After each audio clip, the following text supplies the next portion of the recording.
Hey guys, today we're going to jump into a top 10 best characters in the game video for Dragon Ball Legends. This is going to be the September edition, but I imagine we'll probably have more than one September edition. So I'll probably come back and relabel this as September edition part 1 once we get the second video out. But yeah, the most recent release is Ultra Super Saiyan 4 Vegeta. Very good character. Definitely is going to be towards the top of the list. No surprise to everybody watching this. In terms of things to just mention quickly before we jump in, all characters are considered to be at 14 stars, best teams, best equips, everything essentially as perfect as it can be in terms of the character's best environment. Next, I like to view this as the top 10 ranking for the current meta, not as who's better than who. So if you have a character on the list right now that's ranked at number 3, doesn't necessarily mean he's always going to be better than every character under him, aka 4 through 10. Things could switch up in the future depending on how future metas pan out. And then lastly, this list consists of rankings that are entirely based off of my own opinion and experience. And this is going to be purely a list that takes into consideration standard PvP, not proud PvP. So with that said, let's go ahead and jump into number 10 on the list, and we will make our way up from there. At number 10, I am going to have the purple Super Saiyan Cell Games Goku. I think this is actually the first time I've ever had this character on a top 10 list. As I like to always say, there's, you know, like 3, 4, 5 characters you probably could swap into like the 10 through 9 position on the list, and this list is no different. So if you have somebody else here, obviously it's not going to be that huge of a deal. But I do like this character right now. I think he's actually pretty effective. He is not really doing one thing particularly well, but he's really, really good at starting combos. One thing with Super Saiyan 4 Vegeta is a crazy powerful offensive character, but he's really crazy powerful offensively if you have priority, right? It really is just a matter of gaining priority to get Vegeta going. You kind of want to like not deplete his release gauge by kind of battling in neutral for priority, because then you end up wasting a lot of the charges of the release gauge. So Vegeta really is one of those characters where you get priority with somebody else, you switch attack in with Vegeta, and then you dump his gauge, and then you just do tons and tons and tons of damage. This Goku is really good at getting priority with his Chi's AoE green card draws. One other thing I really like about this Goku right now in particular is the fact that whenever he draws a green card, which he gets whenever he vanishes, he does nullify attribute downgrades for 10 counts, which means he's not going to be afflicted by things like card draw speed down from Namek Goku, Kaioken Goku, things like cost increase from full power Frieza and enemy Super Saiyan 4 Vegetas. There is a lot of attribute downgrade disrupt effects in the game right now, and this Goku drawing a green card, hitting the enemy with a green card, healing the team, supporting the team, he has the death buffs as well. I really do like this Goku a lot right now. I think this is probably the single best meta we've ever seen specifically for this Goku. A lot of it has to do with the fact that we just don't really have other good purples to put in the place of this Goku. So he's kind of holding down the fort, I think, for now when it comes to like just being a purple character, because the game refuses to give us good purples. But yeah, I mean, I don't think this guy's like tearing up the meta or anything, but I think he's in a really good spot. He's a good partner for Vegeta. He's kind of like a good third character throw in on some of these teams. You can just leader slot him on Saiyan, throw him next to Namek Goku and Vegeta or something like that. And yeah, I think he's a pretty effective character right now. So I'm going to have purple Cell Games Super Saiyan Goku at number 10. Let's move on. Okay, number 9 is going to be Red Krillin. Pretty much just going to say the same exact thing I said in the prior top 10 list, which is I find it very hard to just place this character in a top 10 list, because this is not really a character that's really doing anything by himself. He is simply a battery for the rest of the team. In fact, I like to equate this character to a piece of equipment. He is essentially a living, breathing piece of equipment that you basically use to juice up the Namek Ultras, so Full Power Frieza and Namek Goku. I think this guy, if anything, takes a hit a little bit, just because I feel like if you have Vegeta, there's just no reason to run the Namek Saga version of the team with the 2 Ultras. You just run Vegeta instead of Krillin, and the team is better. Period. That doesn't mean the full Frieza Saga team is bad, but I just really don't see a reason that you would run the Krillin version if you have Vegeta. Now, if you don't have Vegeta, obviously this team is still really good, but it's like you do feel the lack of Vegeta when you're using this team, and it's... Well, we'll talk about Vegeta when we get to it on the list, but Krillin is still healing a lot. He's providing a lot of damage guard. He's increasing the survivability of the team by a ton. But it's like it's hard for me to put him higher than this, just because like he's not really doing much by himself. And I don't know. I just I don't really feel like I don't really feel like I personally want to move him up higher, but if you have him higher on your lists, I don't have an issue with that. It's just kind of the way that you judge characters, right? It's, I don't know. It's, I guess, like the biggest parallel we could draw is like Red Pan, but Red Pan was way more oppressive when she dropped than this Krillin. But Red Pan wasn't really doing much on her own either back then. She did like okay damage with her blue card, but that was pretty much it. This Krillin isn't really doing anything at all. Like this Krillin is basically like a powered down version of that Red Pan, I would say. But still a good character. I think he's kind of going to be good as long as Frieza Saga is good, but I don't know how much longer Frieza Saga is going to be good. We'll see. So Red Krillin number 9. Let's move on to number 8. All right, so number 8 is going to be the Tag Super Saiyan 4 Goku and Vegeta character. Actually pretty surprised that they actually managed to make this character as good as they did with their unique equipment.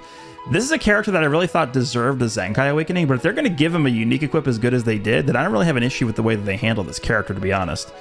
The only thing I'll say about this guy, there's kind of like a star, an asterisk next to this character right now, and the only reason for that is because this character is currently in the A tier PvP boost, so they're getting 40% more damage and 20% more damage guard from the boost, which is pretty significant based off of the way that it's calculated.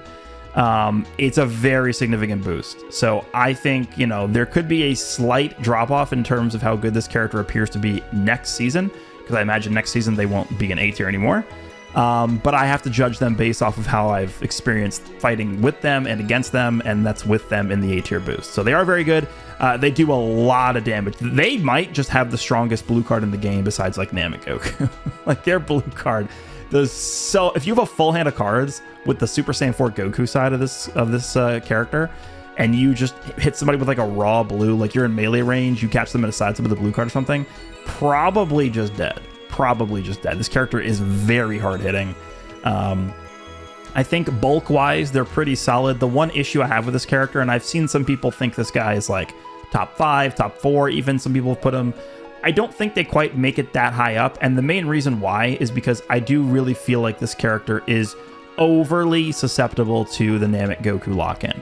And you can make the argument most characters in the game are very susceptible to the lock-in, but if we're looking at the rest of the list, and we're looking at a lot of the characters that are on the list, especially moving up from here, most of the rest of the characters on here have ways to deal with the lock-in.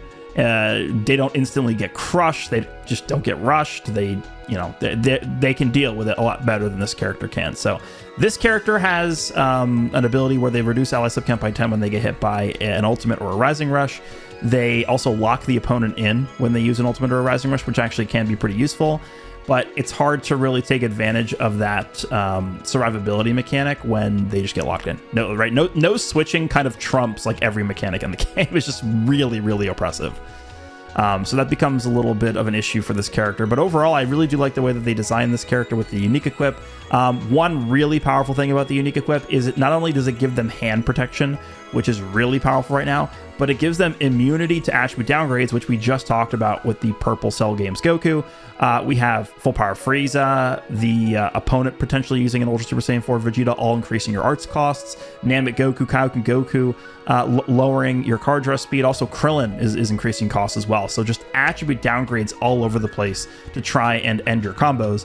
But with this character tagging out, double card draw speed with Vegeta, immune to all that nonsense. They don't have their cards destroyed. They can't get their card draw speed lowered. They can't get their key recovery lowered. They can't get their cost increased for at least a little bit of time.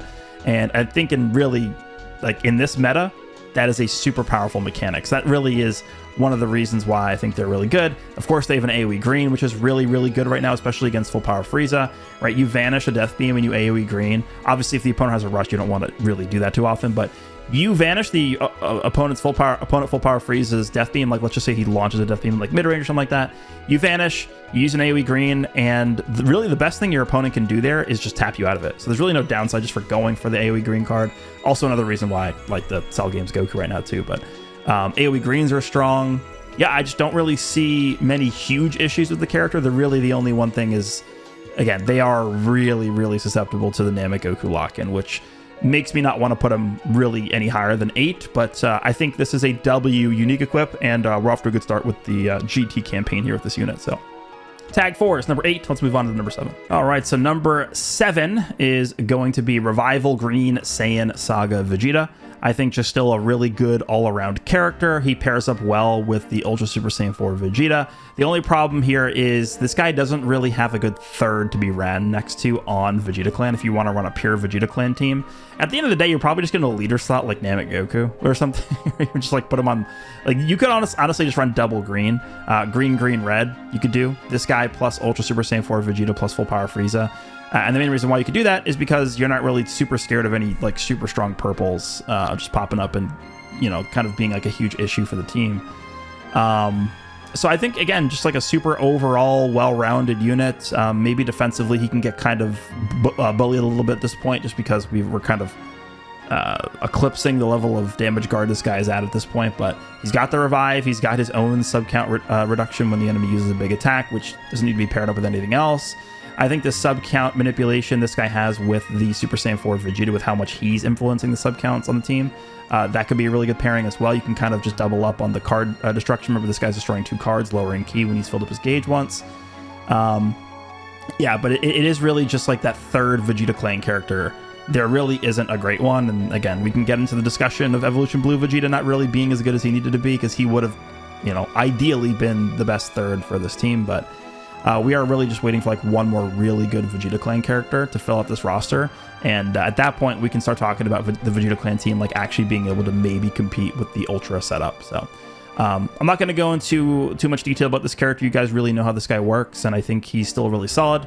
Again, what's kind of helping this guy a lot is just, again, the lack of crazy good purples right now. So once, you know, the Legends team decides it's time to unretire the color purple, this guy might see some issues, but until then, I think he's still very effective, and he's just kind of like a good throw-in on any team as a good safety character with the sub-count manipulation plus revive combo. And he's got some good post-revive. He's got some pretty good damage, actually. He's got type neutral. He's got hand protection. So overall, pretty good character. Let's move on. All right, so at number 6, I'm going to have Ultra Super Vegito. This guy, I feel like, doesn't really get hurt too much by Ultra Super Saiyan 4 Vegeta being added to the game, just because for the majority of what this guy wants to do, again, this is a tank character. This is really the only tank character in the entire game that is actually able to tank. There is another character, which we will not mention, that is technically also a tank character. But he's a tank character that actually can tank, and even though Vegeta is red, this guy has very, very, very long type neutral defensively. It's 10 counts.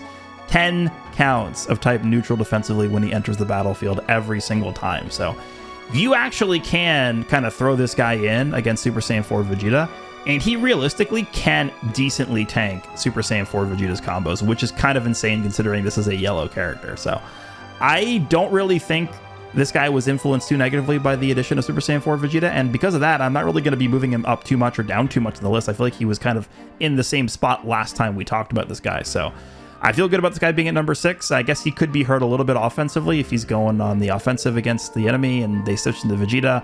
He's not going to have neutral offensively, and even if he wants to, like, because this guy has offensive neutral, but it's when he uses his ultimate when you have a dead ally, but then Vegeta just deletes his buff, so it's not actually going to be neutral. But when I've used this guy post-platinum equipment, I haven't really ever found myself really even going on the offensive with this character. Like, there is a glaring issue with this guy, and it's the fact that he has pretty poor cover null conditions, but I don't even think you really need to worry about the offensive side of this character for him to be effective. And that's really, I think, what makes him a true good tank and disruption character right now. So still an effective unit. I think the Ultra Super Vegeta with his platinum equipment was done justice, like, a lot. He was done correctly. His platinum equipment was very good. So I'm going to put him at number 6. Let's move on to number 5. Okay, so number 5 is going to be LF transforming Kaioken Goku.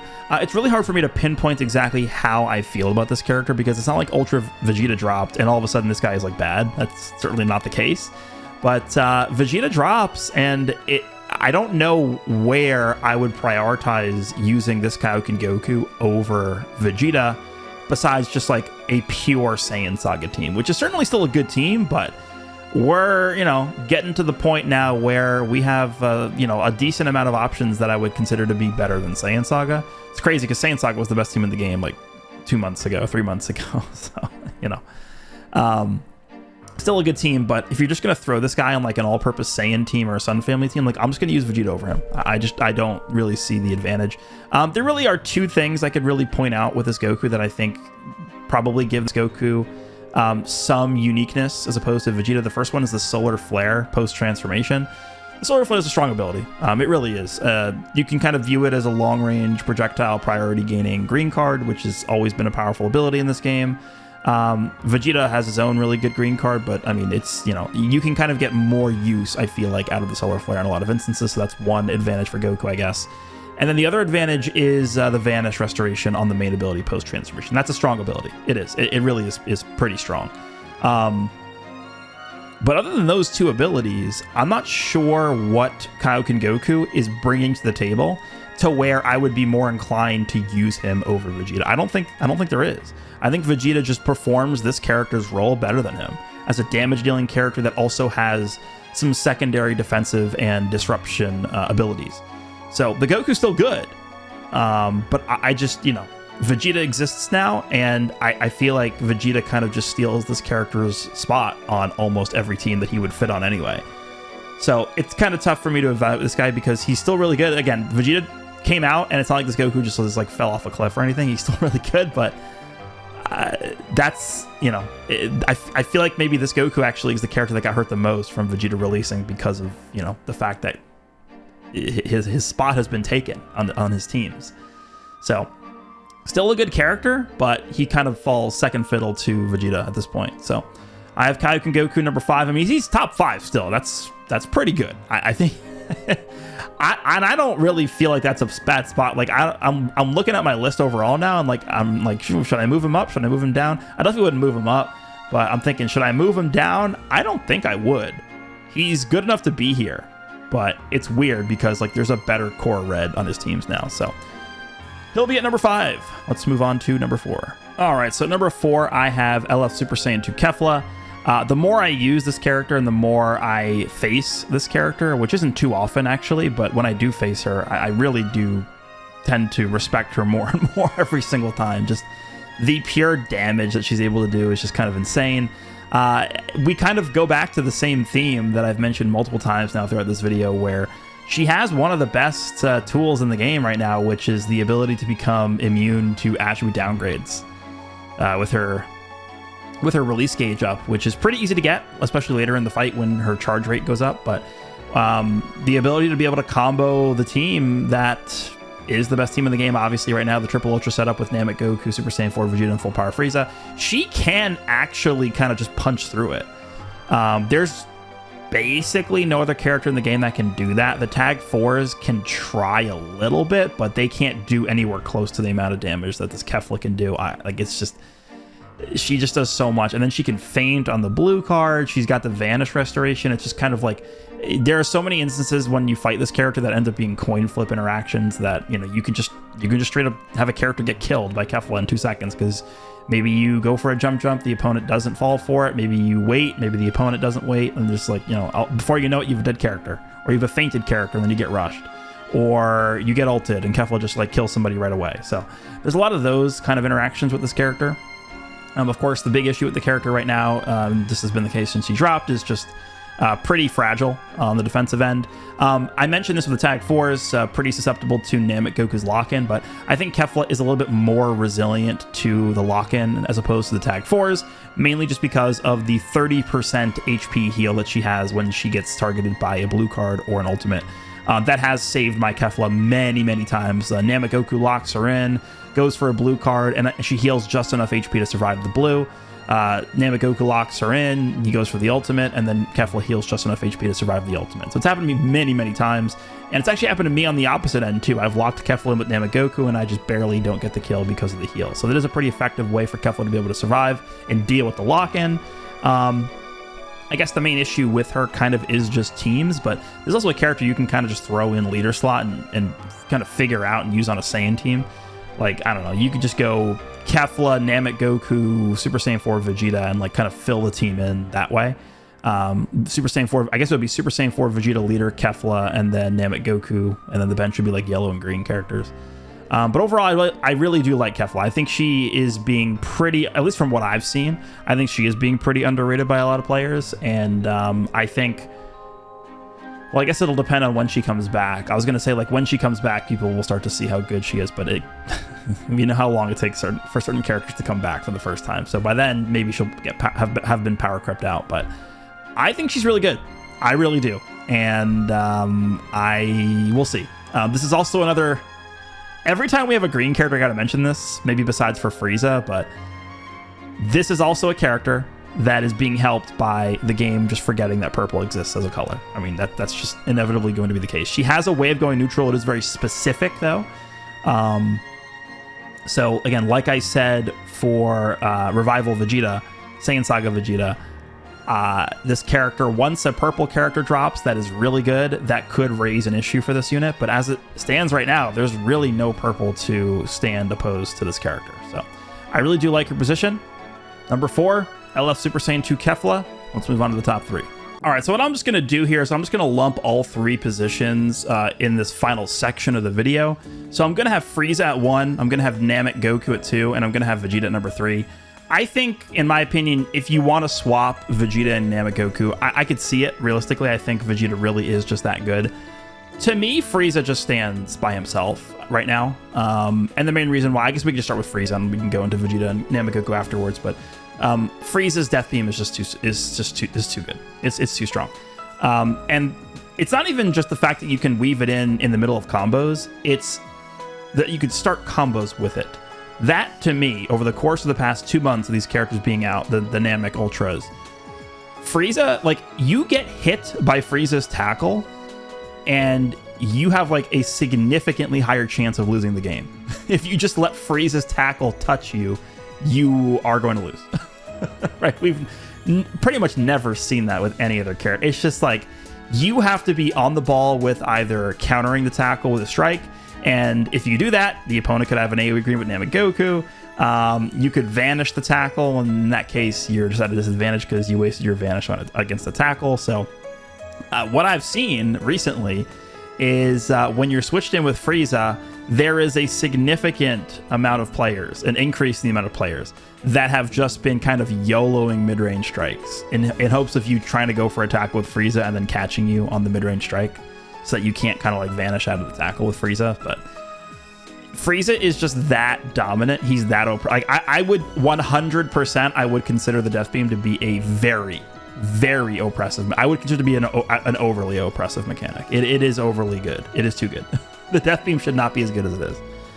But that, to me, it's really hard to put another character on the level of Frieza when the Death Beam has that much influence over the match. You could kind of make a similar argument with Namek Goku's KO guard mechanic, but like the KO guard mechanic, I feel like that's going to be a mechanic that probably ages better than the Death Beam, but I can't put it on the same level as the Death Beam because Frieza enters the battlefield and Frieza just standing there in mid range. You have to essentially not get touched by him at all. And if you do, because I'm assuming you're just running this team. This team right here, like the triple ultra setup, there's no reason to really run another team in the game because this is just so far and away the best team. Frieza touches you with a tackle, and this is the reason why I think I have Frieza number 1. Frieza gets a Death Beam off against you. Buckle your seatbelts because you're in for a 900 combo. Frieza Death Beams you. Namek Goku comes in, locks you in with his gauge, hits you with like 3 cards. Then Vegeta switch attacks in and just dumps like 9 cards in a row onto your head. And then guess what? You go back to Frieza and Death Beam again. You should do it all over again. So it really is Frieza who kind of gets the ball rolling for that team. And another reason why I think Frieza just kind of stands alone is Frieza has the best defensive utility on this team by far. He's got the best defenses, he's got the endurance, he's got the buff removal, he's got the sub count reduction, he's got the healing.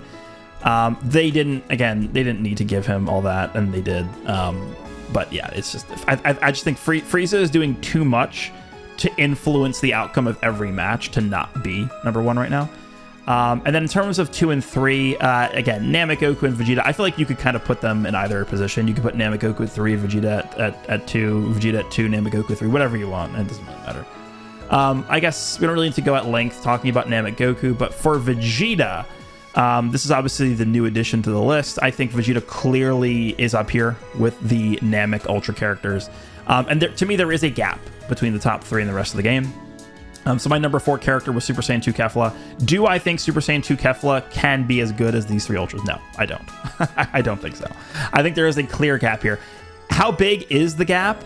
I wouldn't say there's like a Grand Canyon difference between these guys and like the rest of the game, but it's a gap. It still is a gap.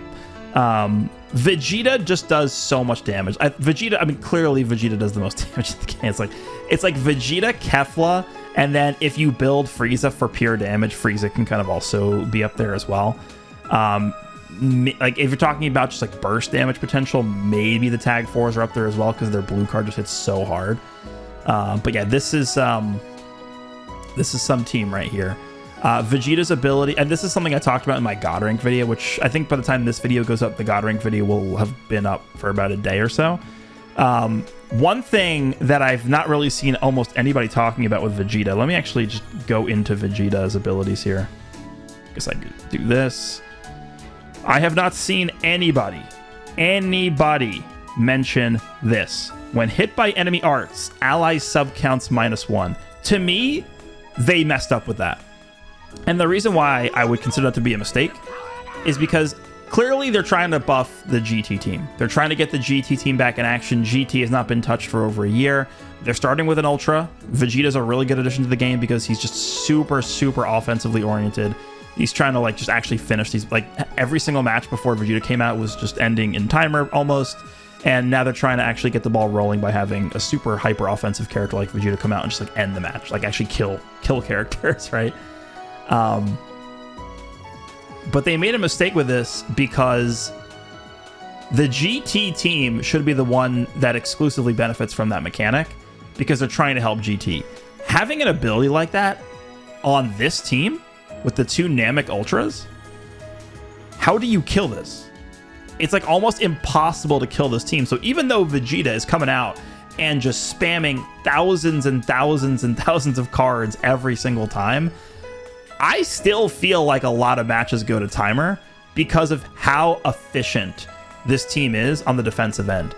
You have Vegeta lowering sub counts, you have Frieza lowering sub counts, you have Vegeta healing, you have Frieza healing, you have Vegeta increasing arts costs. You have Frieza increasing arts costs. You have Namekoku lowering ki. You have Namekoku lowering arts card draw speed. You have Namekoku healing the entire team with his gauge. It's actually just insane. And you have KO guard on top of all that stuff. Vegeta with endurance and buff removal. Frieza with endurance and buff removal. Like Vegeta's sealing a card slot, destroying cards. Namekoku's destroying cards. Frieza's like, it never ends. You could actually make like a 2-page long list of all the defensive and disruption mechanics that this team has access to. And it's like Vegeta amplifies. Think about this. Vegeta is amplifying the effectiveness of all of these defensive mechanics because he's allowing you to swap in and out more frequently with his sub count reduction. So you thought Frieza swapping in and, increasing your cost and lowering your ki was bad. Well, now you can do it more frequently because Vegeta's lowering his sub counts every single time he gets hit. And then Vegeta's healing, and then you have the switch ability. I guess kind of talk about the switch ability, but I mean, we all know how it works by now. It's you fill up his unique gauge, Vegeta switches in, does a lot of damage, and then you can just kind of chain in a bunch of cards, and that's really the character. Right? His green card is really good. Just does a lot of damage. I mean, Vegeta does like the most damage in the game. And then another good thing about this team also, if that wasn't enough, is they have insane Dragon Ball destruction. Vegeta destroys 3 Dragon Balls with his main ability. Frieza destroys a Dragon Ball with his main ability. And then Namekoku destroys 2 Dragon Balls with his ultimate. So we're killing 6 Dragon Balls with this team. So a lot of times what will happen is you'll get the match to like 50 counts, 40 counts left, and you'll just start killing like 5 Dragon Balls. And that essentially a lot of times can win you the match. If you just prevent your opponent from being able to rush you at the end of the match, and you like kind of know at that point the match is going to timer, you win. right? So Vegeta also does play towards that objective as well. So I really do think overall Vegeta is in a really good spot. Now, there is one thing, again, about Vegeta that I've kind of mentioned with some of these other characters, mostly about green characters, where it's like, okay, we don't really have any strong purples in the game right now, so a lot of these green characters kind of have free reign without having to worry about being directly countered by anybody. Vegeta's kind of in the same position because there are no really hyper-powerful blues in the game. You have the Saiyan Saga Blue Goku, who definitely don't see as often anymore, but he pops up every now and then. Still a good character. I just really don't think he's contributing much to the teams he's on anymore. You have transforming UI Goku, who's like, he's solid, but he's in such a terrible spot meta-wise right now. And also Vegeta was given the ability to essentially nullify his auto-dodge engage, because Vegeta has the the green Vegito Blue mechanic, and he has multiple ways of going type neutral. So yeah, Vegeta is, in a position right now where he doesn't really have to worry about, this guy's running this really powerful blue character. I got to be a little bit more careful with how I use Vegeta. Like, that's not a thing right now. So Vegeta is lucky in that regard. He doesn't have to worry about like a super powerful blue, like wall style character kind of being in the way. But I don't really think many people are going to have a different opinion to me in terms of the top three. The position, maybe somebody has Namegoku at number 1 or whatever. Like, it's, I guess the order can be a little bit flexible. Me personally, I wouldn't move Frieza from number 1. I think he's just influencing the outcomes of these fights too much. But for Namegoku and Vegeta, I think you can kind of, I'd be okay with swapping them, but for me, I'd have it in this order: Frieza 1, Namegoku 2, and then Vegeta number 3. Vegeta's really good. Ultra character kind of is able to circumvent the quote-unquote new design philosophy that a lot of these LF characters have. So that is going to conclude the September top 10 list. Probably going to end up doing a second one in September, so we'll cover that when we get to it. But to recap the top 10, we have LF Purple Super Saiyan Cell Games Goku. Number 9 is Red Sparking Krillin. Number 8 is the LF Tag Super Saiyan 4 Goku and Vegeta. Number 7 is the LF Saiyan Saga Vegeta, the green reviving one. Number 6 is Ultra Super Vegito. Number 5 is LF Transforming Kaioken Goku. Number 4 is LF Super Saiyan 2 Kefla. Number 3 is Ultra Super Saiyan 4 Vegeta. Number 2 is Ultra Namek Goku. And number 1 is Ultra Full Power Frieza. Let me know what you guys think of these rankings. Let me know if you disagree with any of the placements. And if you do, let me know why. Hope you guys enjoyed this one, and I will see you in the next one.